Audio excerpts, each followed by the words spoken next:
रवि अपने दोस्त दिनेश के साथ पठान बस्ती की 2-3 गलियों को पार कर जब बंद गली के दाएं ओर के छोटे से मकान के सामने पहुंचा, तो वह उदास लहजे में बोला, भाई, ऐसा लगता है जैसे सालों से यह मकान खाली पड़ा है। अरे, यह भी तो सोचो कि इसका किराया महज 1,000 रुपये महीना है। शहर की अच्छी कॉलोनियों में 3,000 रुपये से कम में तो आजकल कमरा नहीं मिलेगा। यहाँ तो साथ में रसोई भी है। हाँ, यह बात तो ठीक है। अभी यहीं रह लेते हैं, बाद में देख लेंगे। दूसरे दिन शाम को थोड़ा सा सामान एक रिक्शे पर लाद कर रवि वहां आ पहुंचा। ताला खोलकर कमरे में आया। उदास मन से फोल्डिंग चारपाई बिछाकर कमरे और रसोई घर में झाड़ू लगाई। कुछ देर बाद रवि दरवाजे को ताला लगाकर गली के नुक्कड़ वाली चाय की दुकान की ओर जाने ही लगा था कि उसकी नजर सामने वाले 2 मंजिला मकान के बाहर टंगे बोर्ड की ओर उठी, जिस पर लिखा था, पंडित अवध किशोर शास्त्री, 5 पुश्तों से ज्योतिष शास्त्र विशेषज्ञ, तंत्र मंत्र साधना द्वारा वशीकरण करवाना, रोग निवारण, बंधे कारोबार में उन्नति, प्रेम विवाह करवाने के लिए शीघ्र मिले। फोन नम। रवि ने अपने कदम आगे बढ़ाए ही थे कि तभी सामने वाला दरवाजा खुला। 24 से 25 साल की सांवले रंग की एक औरत ने बाहर झांका तो रवि के मुरझाए चेहरे पर मुस्कान उभर आई। वह बोला, नमस्ते, मैंने यह सामने वाला कमरा किराए पर लिया है। नमस्ते। वह औरत थोड़ा शर्माते हुए मुस्कुराई। यह बोर्ड, यह नाम मैंने कहीं और भी पढ़ा है। रवि ने उस औरत के चेहरे पर नजरें टिकाते हुए पूछा। जरूर पढ़ा होगा। मेरे पति का दफ्तर बस अड्डे के सामने है। ज्यादातर लोग उनसे वहीं मिलते हैं। कहकर वह औरत फिर मुस्कुराई। क्या आपकी भी कोई समस्या है? रात को या सुबह यही पंडित जी से बात कर लीजिएगा। वैसे आपका नाम? रवि। और आपका? सुधा। अच्छा, चलता हूँ, फिर मिलेंगे। कहता हुआ रवि आगे बढ़ गया। नुक्कड़ की दुकान पर चाय पीते समय रवि की उदासी काफी हद तक दूर हो चुकी थी। अपने सामने वाले मकान की उस औरत को देखने के बाद वह काफी खुश नजर आ रहा था। रात को रवि दरवाजे पर ताला लगा रहा था कि सामने वाले मकान के समीप एक मोटरसाइकिल आकर रुकी, जिससे एक छोटी धारी पंडित नुमा अधेड़ उम्र का शख्स नीचे उतरा। उसी समय 10 से 11 साल का एक लड़का और उससे 2 से 3 साल बड़ी एक लड़की बाहर निकल कर आई। दोनों एक साथ बोल उठे, पापा जी, नमस्ते। उस शख्स ने उन दोनों बच्चों के गाल थपथपाते हुए पीछे मुड़कर रवि की ओर देखा तो मुस्कुराते हुए बोला, इस मकान में आप ही नए किराएदार आए हैं। इसके मालिक तेजपाल का मुझे फोन आया था। अच्छा हुआ आप आ गए। काफी समय से यह घर खाली पड़ा था। आइए, भीतर बैठते हैं। सुधा, 2 कप चाय लाना। बिना किसी नानुकर के रवि उस शख्स के पीछे पीछे भीतर जा पहुंचा। दोनों एक सजे धजे कमरे में जाकर बैठ गए। रवि ने पूछा, आप ही पंडित अवध किशोर जी हैं? हाँ हाँ, वैसे मेरा दफ्तर बस अड्डे के सामने है। तभी सुधा चाय लेकर आ गई तो पंडित जी ने परिचय कराया। यह मेरी पत्नी सुधा है और ये सामने वाले मकान में नए किराएदार आए हैं। नमस्ते। दोनों ने मुस्कुराते हुए एक दूसरे का अभिवादन किया। सुधा के बाहर जाते ही पंडित जी ने पूछा, आपका परिवार कहाँ रहता है? जी, क्या कहूँ, माँ बाप बचपन में ही गुजर गए। चाचा चाची ने घरेलू नौकर बनाकर पाला पोसा। गांव में मेरे हिस्से की जो थोड़ी सी जमीन थी वह भी उन्होंने हड़प ली। बस यही समझिए कि दर दर की ठोकरें खाता हुआ न जाने कैसे आपके शहर में आ पहुंचा हूँ। किसी फैक्ट्री में नौकरी करते हो? पंडित जी ने पूछा। जी, भानु सैनिटरी उद्योग में। देखो, इंसान को घर जरूर बसाना चाहिए। अकेले आदमी की जिंदगी भी भला कोई जिंदगी होती है। अब मुझे देखो, 5-6 साल पहले पत्नी गुजर गई। दोनों बच्चों के पालने की समस्या मुंहबाए खड़ी थी।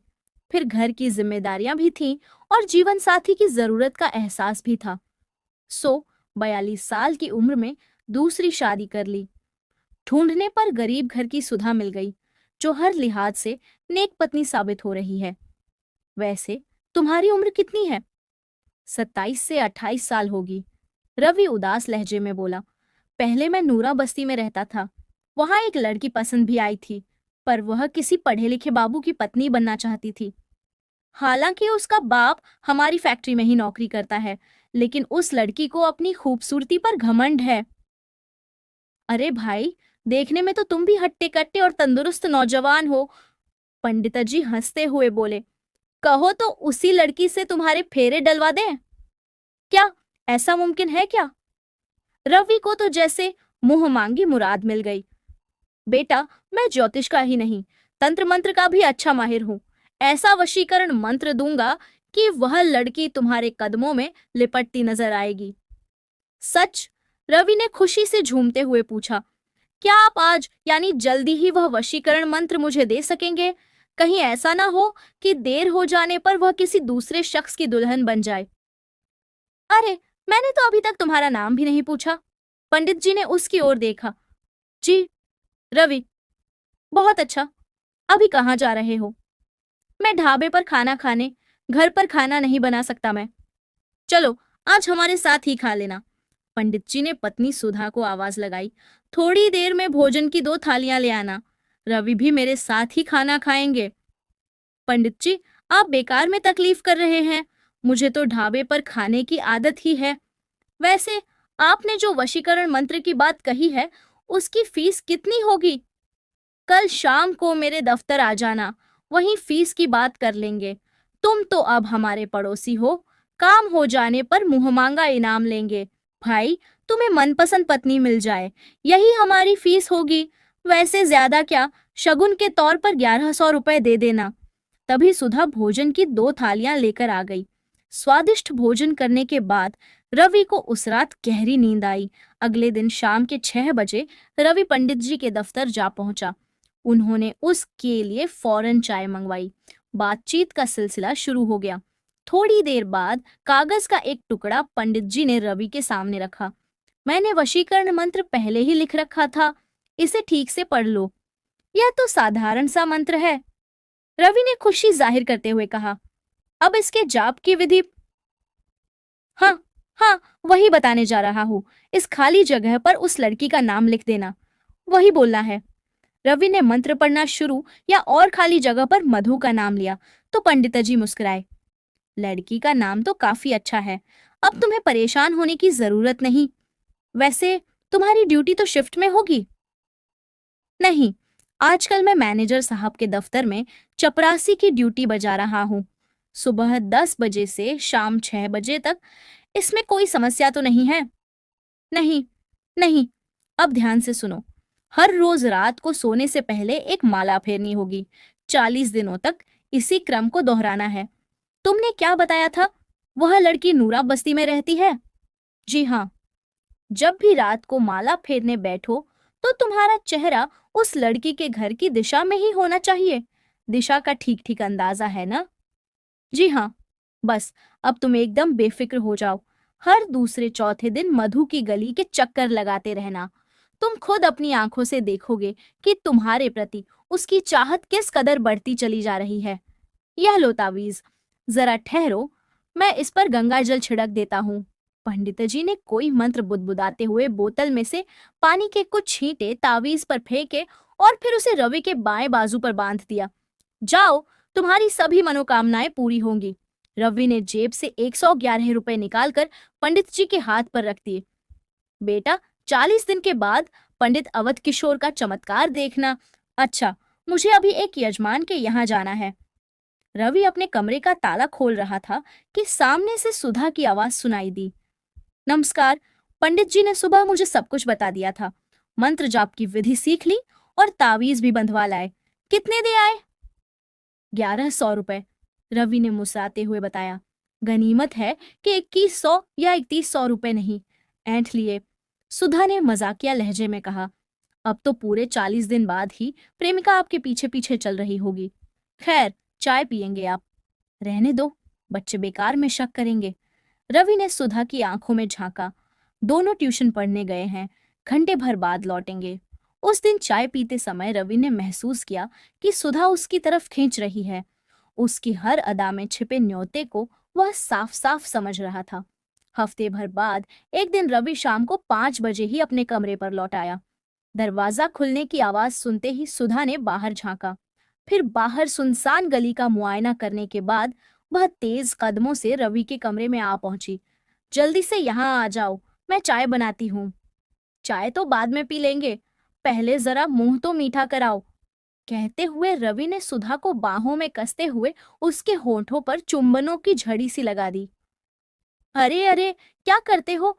दरवाजा खुला है, कोई आ जाएगा। सुधा ने नाटकीय अंदाज में खुद को छुड़ाने की कोशिश की। ठीक है, चलो, मैं अभी आता हूँ। रवि की बाहों से छूटते ही सुधा अपने कमरे में जा पहुंची।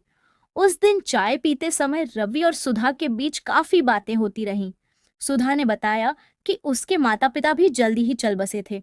मौसा मौसी ने नौकरानी की तरह उसे घर में रखा। विधुर पंडित जी ने उन्हीं के गांव के रहने वाले एक जानने वाले के जरिए शराबी मौसा पर अपने रुतबे और दौलत का चारा फेंका। 50,000 रुपए में सौदा तय हुआ और फिर 20 साला सुधा अधेड़ विधुर के पल्ले बांध दी गई। सुधा, अब जल्दी ही तुम्हारी सब समस्याओं का समाधान हो जाएगा, चिंता मत करो। रवि हौले से बोला। क्या कह रहे हो? तुम तो खुद ही अपनी प्रेमिका की समस्या से परेशान हो, मेरे लिए तुम क्या कर पाओगे? मेरी बात गौर से सुनो। पंडित जी के तंत्र मंत्र से कुछ होने वाला नहीं। ये सब तांत्रिकों के ठगी के तरीके मात्र हैं। अंधविश्वासी, आलसी और टोने टोटकों के चक्कर में पड़ने वाले लोग ही आसानी से इनके शिकार होते हैं। मैंने तुम्हारे नजदीक आने के लिए ही पंडित जी के साथ एक चाल चली है। वे या बच्चे किसी तरह का शक न करें, इसलिए उनसे मेलजोल बढ़ाने के लिए तुम्हारी खातिर 1100 रुपए देने पड़े। सुनो, इस तरह बात करते हुए हम कभी भी पकड़े जा सकते हैं। जल्दी ही मैं तुम्हें एक चिट्ठी दूंगा, तुम भी चिट्ठी द्वारा ही जवाब देना। कहते हुए रवि अपने कमरे की ओर चल दिया। हालांकि रवि को जरा भी भरोसा नहीं था, पर फिर भी वह हर रोज मधु के नाम की एक माला का जाप जरूर करता था कि शायद इस बार पंडित जी का वशीकरण मंत्र कुछ काम कर जाए। 20 से 22 दिन बाद जब वह नूरा बस्ती में मधु का दीदार करने पहुंचा, तो एक परिचित ने मुस्कुराते हुए कहा, कहो दोस्त, कहाँ भटक रहे हो? चिड़िया तो फुर्र हो गई। तुम्हारी मधु तो पिछले हफ्ते ही ब्याह रचाकर विदा हो गई। सच कह रहे हो तुम? रवि के दिल को धक्का लगा। अरे भाई, मैं झूठ क्यों बोलूंगा? उसके घर वालों से जाकर पूछ लो, उस आदमी ने कहा। अब थके हारे कदमों से उस गली से लौटने के अलावा रवि के पास कोई चारा ही न था। एक दिन पंडित जी ने सुबह सुबह रवि का दरवाजा खटखटाया। क्या बात है, आजकल तुम नजर ही नहीं आ रहे। मेरे ख्याल से वशीकरण मंत्र जाप के 40 से 50 दिन तो हो ही गए होंगे। तुमने खुशखबरी नहीं सुनाई? पंडित जी ने खड़े खड़े ही पूछा। जी हाँ, रवि ने मुस्कुराते हुए कहा, आपके आशीर्वाद से मधु पूरी तरह मेरे वश में हो गई है।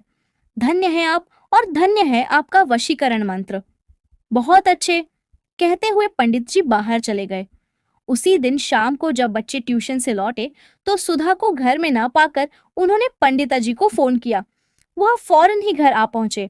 उन्होंने सामने देखा कि रवि के कमरे के बाहर भी ताला लगा हुआ था। 4 से 5 पड़ोसियों से पूछा, पर सभी ने ना में सिर हिला दिया। फिर एक वकील दोस्त को साथ लेकर नजदीकी थाने में पत्नी सुधा की गुमशुदगी की रिपोर्ट दर्ज करवाई और रवि की गैर मौजूदगी के कारण पत्नी के संग उसकी मिलीभगत का शक भी जाहिर किया। तकरीबन 1 हफ्ते तक जगह जगह पूछताछ करने और ठोकरें खाने के बाद पंडित जी का शक पक्का हो गया कि रवि ही सुधा को भगाकर ले गया है।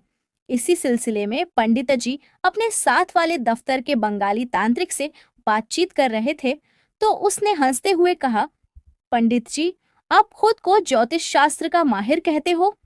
क्या कभी आपने अपनी पत्नी का भविष्य फल नहीं देखा, उसकी हस्तरेखाएं नहीं देखी कि वह किस शुभ घड़ी में, किस दिन, किस आशिक के संग भागने जा रही है?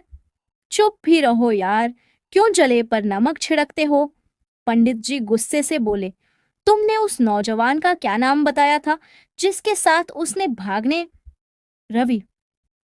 तुमने जो उसे वशीकरण मंत्र दिया था, लगता है उसने उसका जाप अपनी प्रेमिका का नाम लेकर नहीं, तुम्हारी पत्नी सुधा का नाम लेकर किया होगा। बंगाली तांत्रिक ने ठहाका लगाया, तो पंडित जी आगा बूला होते हुए बोले, तुम्हारी ठग विद्या से भी मैं अच्छी तरह वाकिफ हूँ। जबान संभाल कर बोलो, इस हमाम में हम सभी नंगे हैं। दोस्तों, यह कहानी आपको कैसी लगी कमेंट करके जरूर बताएं। वीडियो को लाइक करें, शेयर करें, चैनल को सब्सक्राइब जरूर करें। धन्यवाद।